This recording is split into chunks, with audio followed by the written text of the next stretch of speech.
యాక్చువల్గా. అలాగే మెయిన్గా చిరంజీవి గారి గురించి నీ ప్రభు గారు ఇందాక ప్రస్తావించారు కనుక ఆయన గురించి చెప్పాలి. అవునండి, ఆంధ్రాలో అవార్డ్స్ ఇచ్చి చాలా రోజులు అయిపోయిందండి. ఆంధ్రాలో సినిమాలు తీస్తే మేము సబ్సిడీ ఇస్తామనో లేకపోతే ఇంకొకటి ఇండస్ట్రీని పిలిస్తే ఆంధ్రాలో ఎందుకు చేయరండి? మేము అందరూ అక్కడికి వెళ్ళడానికి కూడా రెడీగానే ఉన్నామండి. అది మాదే, ఇది మాదే, 2 రాష్ట్రాలు మావేనండి. చిరంజీవి గారు అన్న ఒక మంచి మాట ఏంటంటే ఆర్టిస్ట్ని ఎంకరేజ్ చేయండి. ఇప్పుడు 2 స్టేట్స్ అయిపోయినాయి కదా, ఆ స్టేట్లో కూడా మమ్మల్ని గౌరవిస్తే బాగుంటుంది అని ఒక మంచి ఉద్దేశంతో చిరంజీవి గారు చెప్పారు.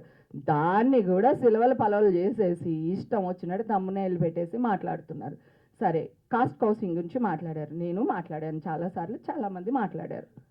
ఓకే, సో ఒక చోటే ఉందండి, ఇండస్ట్రీలోనే ఉందండి. ప్రపంచం అంతా 2 చుట్టూ తిరుగుతుందండి. ఇది నేను ఇదివరకు జాఫ్రింట్లో కూడా చెప్పాను.